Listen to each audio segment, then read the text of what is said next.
Bonjour et bienvenue dans l'émission Bref de Poésie. Après avoir enregistré une émission sur le recueil Lamento de Jean-Claude Péquer, dans la continuité, je vous présente ces poèmes du vide de Daniel Ziv, avec des illustrations de Jacques Caudat et préfacé par Jean-Claude Péquer, justement, avec une magnifique couverture, une photo de Jean-Paul Fouque. Je vais vous lire la quatrième de couverture, qui est un extrait de la préface de Jean-Claude Péquer. Ariel ou Méphisto, on ne sait pas très bien.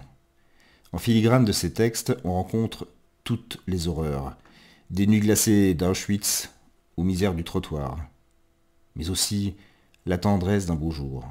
Des beaux jours, c'est la nuit de Walpurgis, et c'est aussi la douceur de la nuit, des douces nuits. Les méandres tortueux de la pensée du poète s'envolent des rives de la mort aux franges de ciel bleu.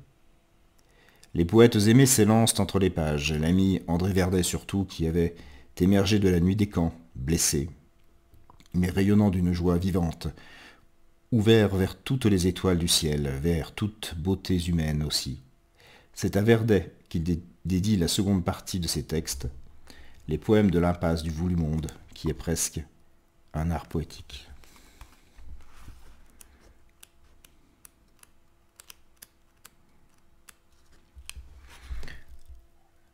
Les étoiles éclatent, en crapauds aux yeux glauques, qui croient tes croasses, ta la marelle. Le dernier qui rêve, il ira en enfer.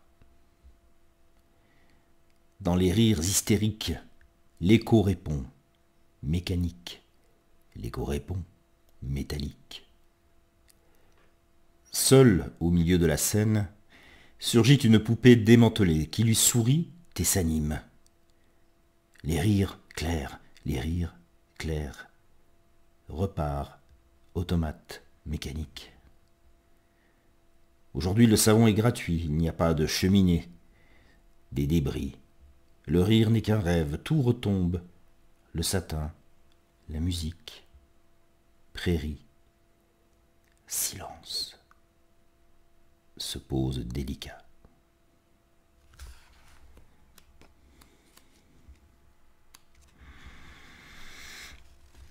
Dans le palace glacé, un président, vêtu de noir, joue à la guerre au milieu des conserves.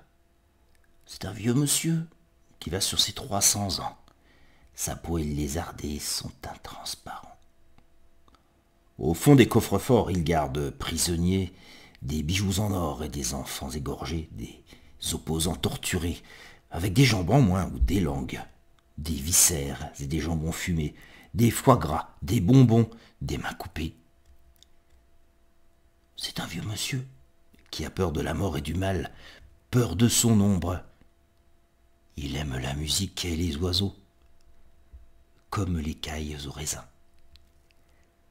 Peur de la mort, peur du bruit. Alors, pour ne plus rien entendre, il a emmuré tous les cris. Et ceux qui les criaient aussi. Un vieux monsieur et la mort.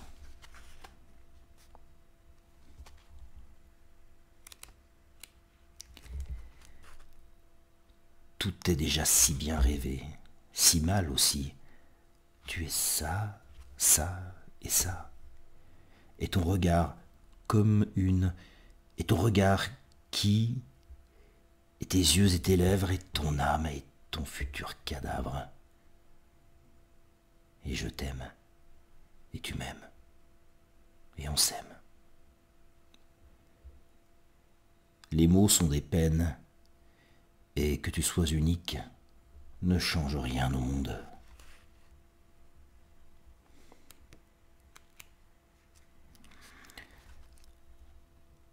Terra, vous ne la connaissez pas.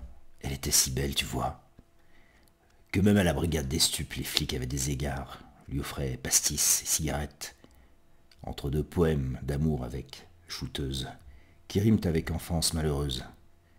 Dans ses cellules, l'inspecteur connard la violette en riant, tout en lui susurrant « Allez, Poufias, une adresse de plus, t'auras 2 années de moins !» Mais Terra la blonde, Terra la parano, elle est sortie paumée. 17 années glacées plus fier que jamais, un fixe d'un gramme entier dans les veines, overdose, en chantant. Terra nous a quittés, d'ailleurs, elle s'en foutait.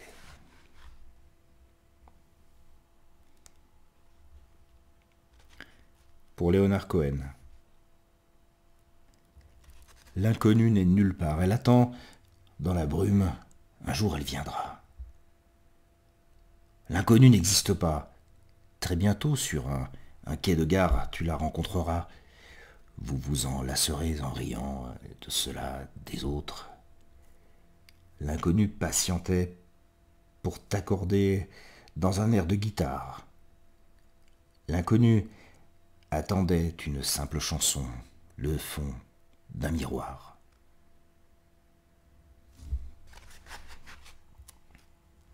Terra, la revoilà, dans l'hôpital cradingue. Lavage d'estomac, docteur pressé, indifférent, la vie, la mort, supermarché, loterie truquée. Dans l'hôpital, lavage d'estomac, lavage d'estomac, lavage d'estomac. Interloqué, choqué, anéanti, Terra revient à la vie dans un de concert de pub. Indifférente, gagne sa vie, belle image. Sur les écrans télé dépassant la vie dans le vide et la vie dans la mort, son sourire, comme un univers sans retour, est un appel au secours. L'ambulance, l'ambulance. Le froid est blanc, l'avenir froissé. De nouveau le passé capture la folie, le futur. Terra sourit en pleurant, avec tous ceux qui sont morts avec elle, et que nous apercevons, parfois, sans les voir.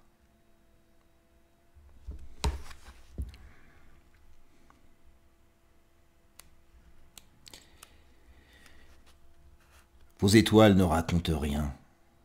Elles ne scintillent que mortes, flasques, brûlantes, inutiles, chimériques. Il hurle, lui qu'on roule dans l'hôpital, brûlé, brûlé, son amant pleure, brûlé, brancard, temps de pluie. Anesthésie, opération nette pour l'un et l'autre comme pour toujours. La fin.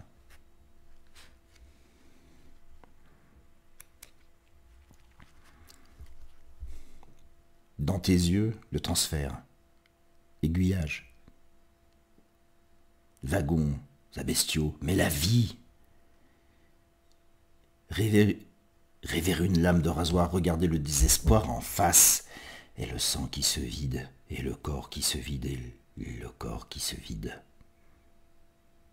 Tout le sang du monde, et les nuages aussi.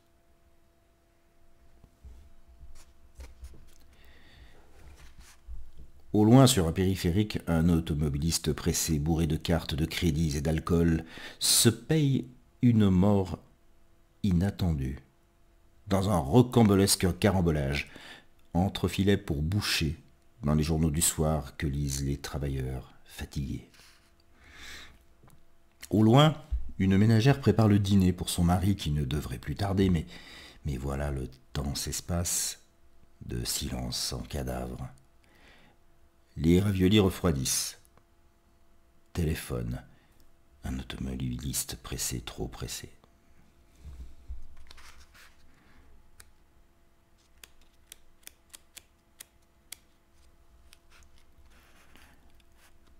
Les espoirs. Fausse victoire que nous vivons endormis. Les passions passent sans violence, sans nous voir.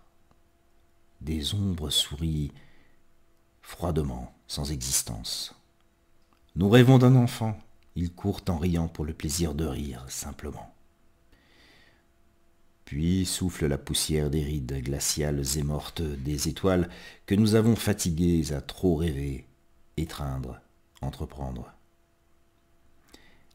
Les espoirs s'éteignent souvent quand le matin éclate, que le matin respire.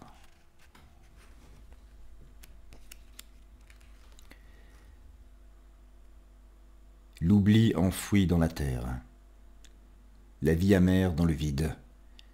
Le vide empli de mémoire, sans mémoire, il ne reste que des morts. Les criminels dansent dans un cimetière sans tombe aux cadavres transparents. La vie en passe de danger de mort, contre le courant, la baignoire. Un chien se retourne et regarde. Une valise, quelques dents en or. La vie avide, uniforme, un simple bruit dans l'escalier. On attendait un lendemain qui disparaît déjà.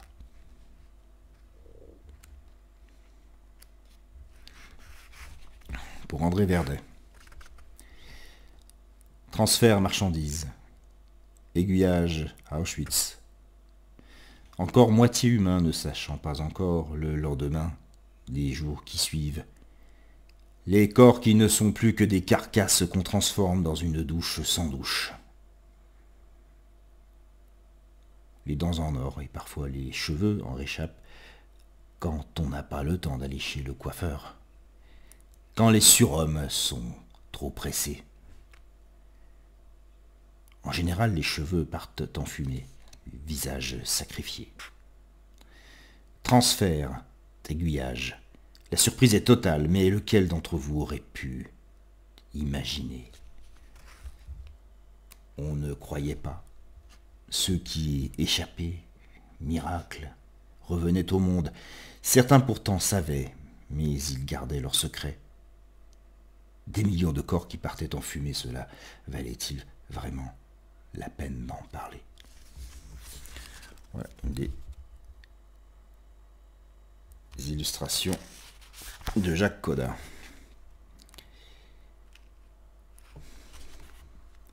À Primo Levi. Certains sont revenus sans chercher à devenir des héros. C'était déjà beaucoup, un vrai miracle de revoir la vie. Mais ce monde pressé comme la mort d'un atome, pressé d'oublier, lui non plus ne cherchait pas de héros. Il faisait comme si de rien n'était. Comme si rien ne s'était brûlé. Ceux qui revenaient ne voulaient pas parler, parfois se suicidaient des années après. Ceux qui étaient restés ne pouvaient pas parler. Ceux qui n'étaient jamais partis voulaient les oublier. Ils ont réussi. Certains n'étaient pas partis.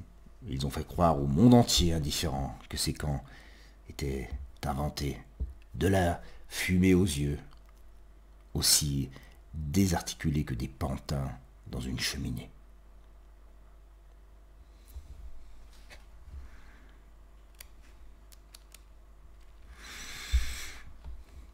Le temps se glace dans un miroir et des enfants jouent dans le noir. Le soleil est bleu comme la terre des luards. Le plus grand feu est froid comme la colombe morte de Pablo Picasso. Des infirmes glacés jouent un colin-maillard à Colin-Paillard. À Rabal, à la Marelle, sur un grand échiquier sans case, réfléchi. André Verdet n'est plus circulaire. Son train est reparti vers les étoiles. Il les regarde peindre et écrire et les écoute scintiller. Le temps se glace dans le noir. Des enfants regardent l'envers du miroir. Jacques Prévert n'a plus de gauloise. Brel et Ferré n'ont plus de celtique. Fanon n'a plus d'écharpe. Et Nougaro, plus de jazz.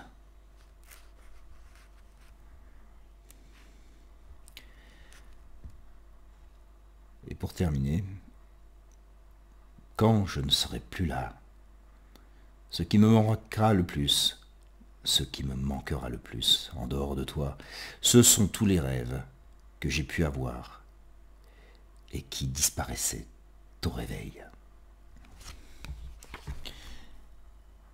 Voilà, c'était Poème du vide de Daniel Ziv, préfacé par Jean-Claude Pecker et publié par Z4 Éditions. Voilà, je vous remercie pour votre écoute et votre fidélité et vous donne rendez-vous pour une prochaine émission de Bref de Poésie.